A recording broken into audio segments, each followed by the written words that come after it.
So you may have noticed that this thing has taken priority in my life. There's two reasons for it. One is that literally this is the most fun I've had in decades. And I can't think of anything that even comes close. And second is because we've committed to a charity event on the 19th here in Lebanon, Tennessee. It's called Flex for a Cause. It's sponsored by the MDA, the Muscular Dystrophy Association, and it's to raise money for kids with muscular dystrophy to go to camp where they do stuff with them. I don't know anything about it other than that, so if you're curious, go look at it. Flex for a Cause. But anyway, we're determined to get this car done and ready and running and driving and everything by the 19th. So that's why I've been on this the way I have been. And we've made huge progress, okay? So today was a milestone. I'll show you in a minute. But here, you come here. Let me go on the other side.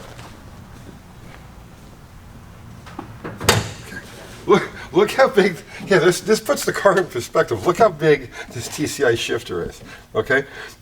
In here. So I've got the electronics all wired. Obviously, we haven't done anything with the cosmetics yet, and that'll be the last. But this is all wired and ready to go. So here's our main power switch, starter button, ignition kill. This is for the headlight doors. Here, get the headlight doors.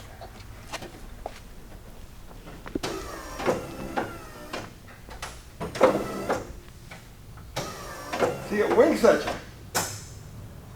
So that's all that stuff. But here's the best part. Ready?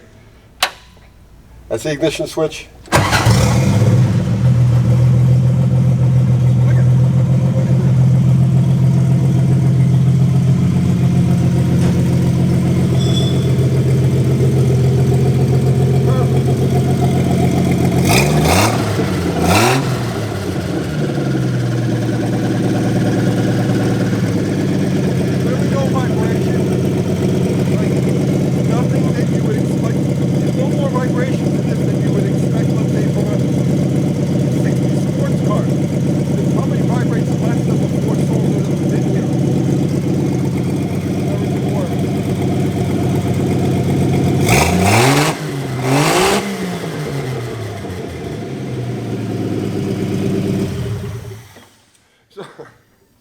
That's awesome.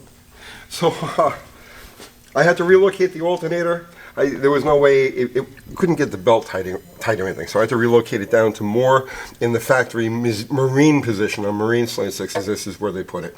So that's all good. She charges perfectly. I don't have a cooling fan in it yet. I let this thing idle before for, I don't know, a good hour or so, and it never really even got warm. So I don't know what the situation, and it's got to be 85 degrees in here right now. So I may be able to get away without a fan at all. Transmission is in, and I've already identified the first failure point of this car. It's going to break the ears on the transmission. This is one of those things. I'll show you on this. Here. So here's a 727. And this has got the same setup as the 904 does that's in that car. So you've got these two ears that the factory put in place.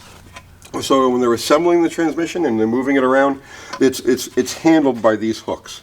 So when I put that transmission in that car, the bottom of the tunnel comes like this, and it goes like this, okay? And these ears are literally like right on the tunnel. It was like nature put them there. I know that these aren't intended to be load bearing but it was one of those things I looked at it and I said, this is so natural. I have to figure out what to do here.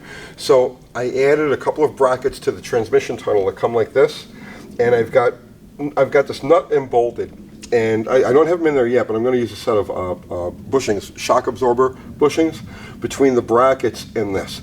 Now, why did I do this, and why do I know this is going to fail? Putting a transmission cross member in the car is no big deal. In fact, I already cut the metal for it. I just needed to weld it in place. So this is where it normally would go. But I kept looking at this setup, and I said, that is so natural. It's like it was born to be there. So I have to try this. I went back and forth with this thing for like 2 days, and I was finally like, you know what? If I don't at least explore this, it'll always haunt me. You know, I get caught up in little things like that, right? This will always haunt me. What would happen? What wouldn't have happened? What would have been the failure point? Maybe we could have got away with it. So that's what I did. I made the brackets, and right now, the back of the transmission is being supported, or the weight of the transmission is being supported by these two brackets. One of the reasons I think I can get away with it is because the engine is solid mounted, obviously. So this mount right here, and this is a cast steel alternator, the original alternator bracket. The way this thing is mounted, you've got this point here, and this keeps it from going back and forth or up and down like this. And then you've got another point right here, which is a pivot, right? And this pivot is stationary also. Without the transmission in the car and these 2 points tightened up, the engine actually sits the way it sits right now. So those ears really won't be carrying any sort of load.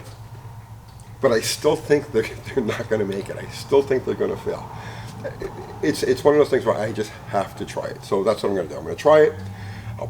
If it breaks, I expect it to have broken, and I can just throw a regular transmission cross member in it. But it's just the way I do things. What else is there? I'm still waiting on the drive shaft. My buddy Chuck Yoder is building the drive shaft for me, and evidently he's having problems with it because I asked him, I said, Chuck, how you make it with the drive shaft? And he's like, don't talk to me. I'll call you when it's done, right? So evidently he's having a problem with that. And the issue here is that the Miata drive shaft, skinny little tube, and the smallest 904 yoke compatible drive shaft I could find is larger diameter. So he's going to have to make a step deal to make it fit. So, come on, Chuck, we got to get this thing done. And that's it for right now. I still have a few things I need to do under the car. I've got to plumb the fuel line right now. We're just running off of this gas can here. I got to plumb the fuel line, get the vents squared away. I have to make an exhaust for it, which is, not that big of a deal. Make the exhaust, put the wheels on it, and drop it on the ground. The next step, I'll get a weigh-in for you guys, and I'll also get a price. So right now, I was adding it up in my mind this morning, and we're into this car for about $750 total right now.